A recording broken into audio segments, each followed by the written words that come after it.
tonight. Just a reminder, this is Salaam Radio broadcasting live on 106.2 FM. We're also on Facebook and YouTube and online at salamradio.co.uk. Community Matters is here to ask questions that matter to our community life. There's plenty to stay tuned for, and do make sure you send us your comments. Tonight our topic is about the settlement of EU citizens in the United Kingdom. Is anyone worried about whether they can stay in the United Kingdom? Do we know someone who might be worried? Is there a process to go through to get residency confirmed? What checking will be done? Is there a scoring system? Will some settled EU citizens have to leave the UK? What about the mistakes that were made with the Windrush West Indian population?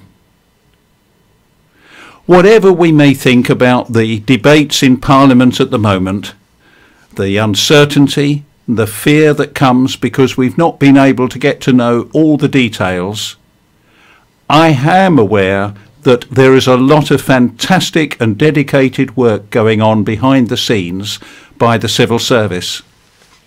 2 weeks ago, 2 civil servants from the Home Office came to Peterborough to trial the very first presentation of their detailed work about encouraging and enabling EU citizens who have made Britain their home to stay here with what is becoming known as the EU Settlement Scheme. Now, my 2 guests tonight are from Peterborough City Council. Javid Khan, the Community Cohesion Officer. Welcome, Javid. Thank you very much, Reverend Edin. And Asta Kavaliuskaita from Thank you very much. The Lithuanian Community Connector. Welcome to you both.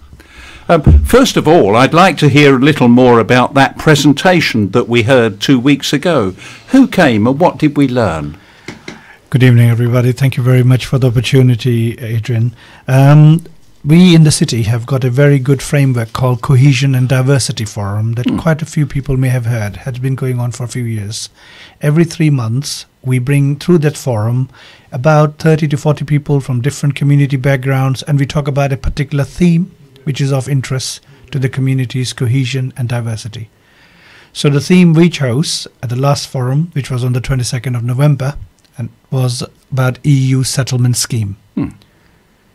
What do we mean? EU settlement is exactly the introduction that you gave, and we invited Home Office to come down to share what does it mean, what is being intended, and how can we support.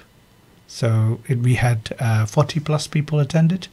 We had people from Lithuanian community, Latvian community, Portuguese community, Romanian community, Polish community, and of course others as well from EU and non-EU communities and service providers.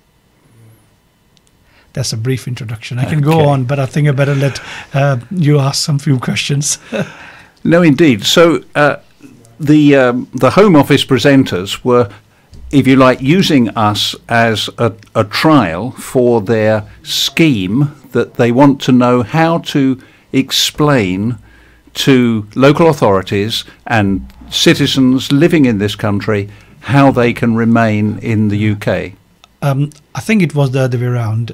We, as a local authority, took the initiative to approach them, to say that we have this forum, and this is the purpose, and they were very excited. Particularly, don't forget, because we are part of the integration strategy pilot areas, so we have got some very good links with our Home Office or ministry people, as we call them, based with us.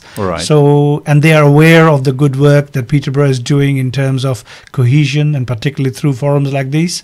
So we requested, say, can we have somebody who is who knows the subject to come down and to talk about it, and they came down. And when we asked them, have they done something similar with other authorities, I got an understanding that we were the first one. So in that way, I don't think it was a trial, it was something that we were first to ask for. So we're taking the initiative. I think so. And that's on behalf of our citizens from across all nations that live in and around Peterborough. I think this is very important, that because we care. Yes. We care about our each and every citizen, and people from the EU background, or their family members, or their friends, neighbors, their schools, their GPs, people like yourself who are interested, because we value the input that each and every person brings. So I think it was very appropriate for a local authority like Peterborough to take that initiative. Wonderful. And what I'd like to do now is to explore how much planning and detail has come. For example, are we getting closer to knowing exactly how we can help EU citizens who live in Peterborough? What do you think, Asta? I think it's very important at this point of time to create awareness of the scheme and what's going to happen. From what we know now, that the scheme will be fully open in March to next year. It's March 2019, and it will be for European Union citizen living in the UK. And you will have to apply for this scheme if you want to continue living here after 31st of December 2020. Okay, so Britain is destined to leave the EU, or to start that process of leaving the EU at the end of March, and therefore applications for EU citizens to remain under this new scheme, which I believe is called the settlement scheme, EU settlement scheme, applications won't start until at the end of March. Yes. So there's no urgency now. No. There's nothing for people to worry about now. But this is an early opportunity for people to understand what the process will be. What have we learnt so far? I think, if I can add, this is exactly I think the first thing is lack of information, because obviously the subject is a relatively complex issues as far as the whole wider subject is concerned. So sometimes we may need information such as this for the residents. May people say, well, where do I find? So what we are trying to do, and this is our first step, so thank you very much for allowing us this platform as well, for the Salaam Radio and yourself, to give us that, to fill that vacuum about lack of information. And I think Peterborough City Council is already one ahead of many other places. So we're going out to the people, taking the initiative, saying, don't worry, there's no deadline immediately. It is, as Asta said, the eligible here to before December 2020. And in fact, if some people come later on, they can even apply up to end June 2021. So there is a kind of a space and time to do it. So if anybody comes to you and saying, you better do this, otherwise you will miss the boat, that's not the case. But there is and we'll go through the process to what we understand and explain simply how we can take it forward. Thank you. So there's no immediate urgency, but information is starting to become available. Can I just share that we're going to carry any information that we can, and I'm going to just hold up an item here. This is EU citizens stay informed, and this sheet tells me what the basic information is for the qualifications for being able to remain in the United Kingdom. Maybe, Asta, you could just talk us through, because I gather there are just 3 checks that are done. Yeah, thank you, Adrian. There's the application is online application, and the application is made to be very simple and straightforward for anyone to apply. So you would only need 3 basic things to be able to apply for the settled or pre-settled status. So first is proof of your identity. So if you have EU passport or national identity card. The second thing is proof of your residence, where national insurance number can help you. And the third one is criminality check. And from what we heard from Home Office people, that criminality check has got very high threshold. So you really don't need to worry too much about unless you are a really serious or persistent criminal. So if you've been convicted perhaps for a speeding fine or a parking infringement, that's not going to affect your right to stay? That's probably not going. I think every case is individual case, of course, Right. but that's not likely to affect your application. So there's no need to worry, and they do want all these applications to be processed as quickly as possible. And it's online application. From what they said, that in the trial process, the application took average up to 30 minutes, so 20 to 30 minutes. So it's very straightforward, simple process. You don't need to send, there's no need to send your passport away. Okay. There will be an online application which works on the Android devices, and you can check your identity on the application. So people who are worried that they might need their passport for traveling or for other purposes, so and they are worried that they have to send it somewhere and they might not get it returned, so they don't, there's no need to do that. So it's much simpler and easier process. So most people will have some means of identification already, an identity card, a driving license, a passport, and that will be sufficient to prove who they are. Then you talked about proof of residence, a national insurance number. Not everyone will have those, but people who do have a national insurance number, that will go a long way to enabling us to confirm they have been resident in this country.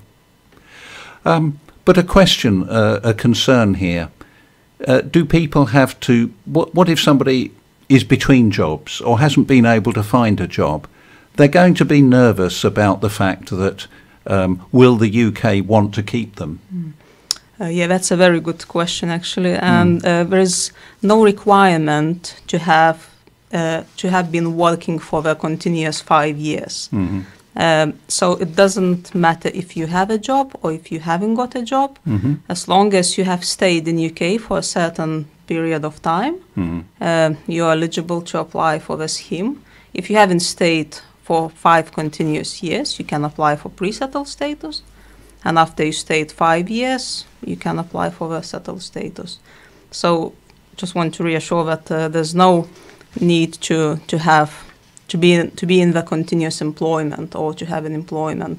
That doesn't affect your application form. Okay. Can I just add Please. that there will be, and I don't have the full details at this stage, places like libraries and registrar office. We're also working nationally across these places and locally as well. So once we have more details, we'll be able to share that as well. So the whole point is to minimize disruptions of sending passports. So these can be done because these are important documents and we want to minimize, or the government wants to minimize that, and we certainly there are efforts to make it easier for people. Yeah. Now, you mentioned 5 years, and I believe that there's a requirement that to move to full settled status, which means that you have permanent residency in the UK, you already have to have been here for 5 years. What if somebody's been here for 3 years? If you have been here less than 5 years, you can come to the country before 31st December 2020. You can apply for pre-settled status.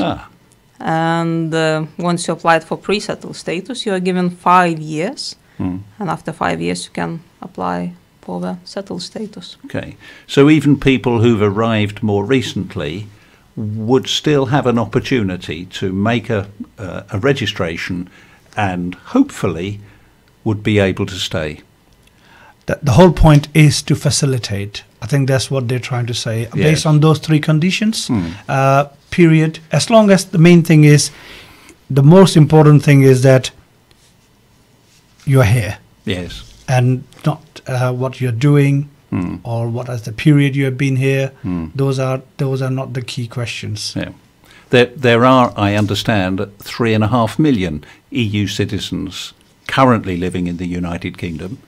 And by and large, I think the country is saying, you are welcome and you are welcome to stay, but we need to go through a process that ensures that we've registered that and given you that permanent permission to stay. I think this is where we go international, Yes. because obviously these are reciprocated to across the Europe as well. And I'm not qualified to go into that territory at all. And but you know what I'm trying to say, Yes. is that obviously the people living in this country have certain rights, and then equally British people living across in Europe Yes. have got also similar rights. And we hopefully, the message in Peterborough has always been that of harmony.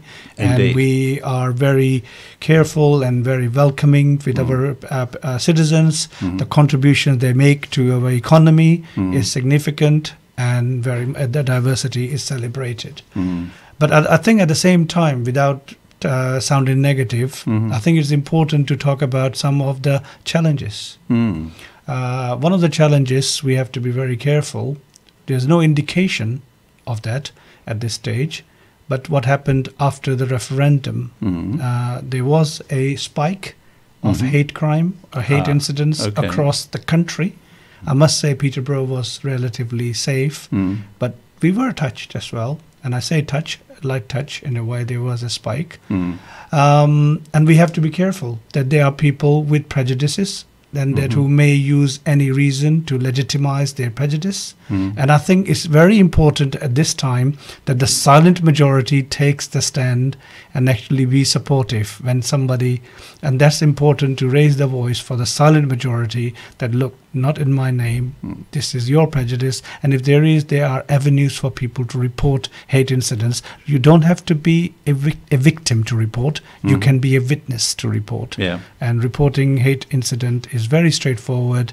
Either police call 101, or you can go to City Council website, talking about Peterborough, and type in on the Peterborough City Council website, hate crime, and you will have a button there, and you can report. And it takes 10 to 15 minutes just to report what you observed. And police will follow up each and every case very carefully. Surely. A few months ago, I went to a meeting in Faisna Medina Mosque where senior police came to talk to us about how seriously they take all reports of hate crime, and they really need to know every possible report that citizens have, because then they can build up a picture of, is there anything bubbling up? Is there a particular area of the city or type of citizen that are being attacked, and what can be done about that? Police take these hate incidents very, very seriously. Locally, I know of from the very top, whether it's from the police chief constable or the police superintendent or the local police officers and the PCSOs. Each and every victim of hate incident is actually contacted or visited by the police or the PCSO. We work very closely with the police. At the same time, every case, if there's an issue, they make every effort to take it forward as much as they can. A lot of times people may misunderstand that being called by a nickname or being called to go back home or being called making kind of remark like you're a terrorist, whatever. All these are not acceptable and should not be tolerated, and they should be reported so that the police can follow up. Even if you don't know the identity of the perpetrator, that's very useful information for the police and the local authorities and whoever is their partner, whether it's a transport system, whether it's the school, or whether it's whatever venue, that people know that this kind of wrongful behavior is going on and it needs to be put to stop together. Surely.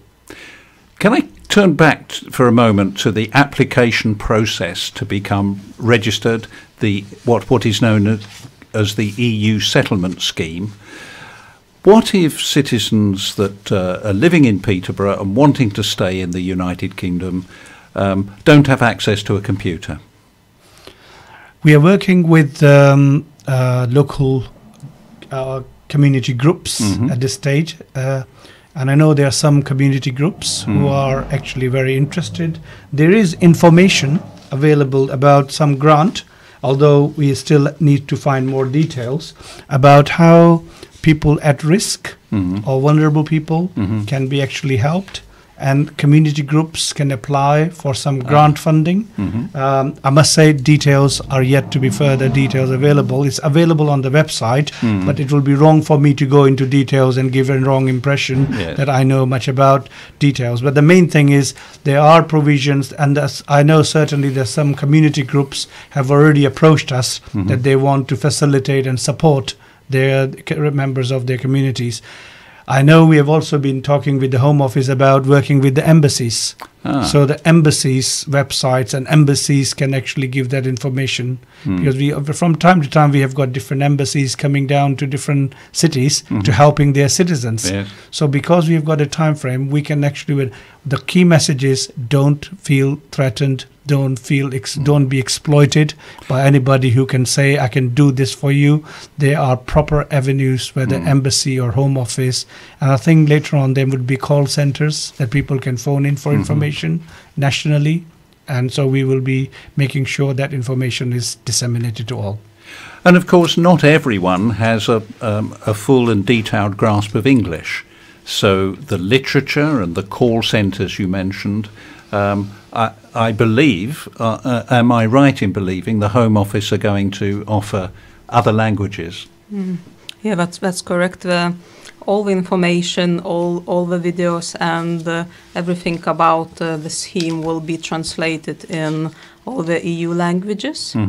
So everyone will be able to sort of understand and get to know what is the scheme about. And they also offering support online, over the phone or in person if someone needs help during completing the online application, because it's the online application, it's much sort of easy and straightforward then, and you will get processed quicker. There is, I understand, a fee that is charged for this. Can you share anything more about that? Yes, of course. The fee to apply will be £65 for an adult, and for children under the age of 16, the fee will be £32.50. So that's the set fee for everyone, unless they are children looked after by the local authorities. That will be the exceptions, and they will be exempt from the fee. But for everyone else, that's the set fee, and it has to be paid in full. Now that is payable to the Home Office when you apply online. What about organisations that might charge an additional fee to do that application for you? Is that something we want to discourage?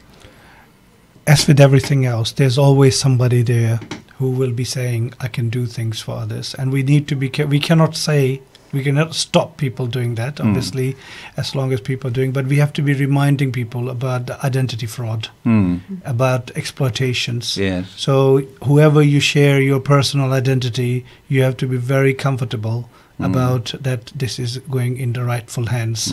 I think that's the most I can say. And we're trying to provide a legitimate support as much as we can through our various partner agencies like community groups and libraries and registrar office and telephone numbers. And the deadline is probably deadline is a wrong word to say. It's the time for people to make the submission is a long period apart. So I think the people don't need to panic. Surely. So the guidance at the moment is don't consider paying anyone else. There's no need. There is all the help that you could possibly get. It might come from your embassy, it might come from the city council, it can come in your own language, in print and over the telephone, and you can be helped, and there will be places where you can be helped to make the application online. I think that's the key message, that is that don't panic. There are avenues to seek help, and certainly I don't see there's a need for people to go and fork out additional money. I mean, if I've got 3 or 4 children, family members, it adds up quite a bit. Indeed. And the kind of people talk, not everybody is got a lot of money lying around. So I think this is something we have to be very careful. I appreciate from the Home Office that the fee has been kept according to them at a very reasonable and low Very rate modest, yes. compared to what normally people would be familiar with. Applications for indefinite stays Okay. are much more costlier. I think your audience would be very familiar with the fees that I'm talking about. Surely. Well, we're coming to the end of our period of conversation. Thank you so much, our guests from Peterborough City Council, Javid Khan and Asta Cavalier-Skater. And thank you for sharing what you know so far about the EU settlement scheme. That's all we have time for in this session of Community Matters. Remember, you are the community that matters wherever you are. We'd like to wish everybody to be a community that lives in peace and harmony. Salaam, shalom, and the peace of God to everyone. Thank you very much. Thank you very much. Okay. Stay tuned to Salaam Radio after this short ad break. Third world and developing countries are home to some of the most vulnerable children on the planet. Malnutrition, severe lack of medical aid and access to clean water are just some of the horrific challenges faced by orphans across Africa and Asia. Children of Adam, a Peterborough charity, need your help to bring aid to these orphans for just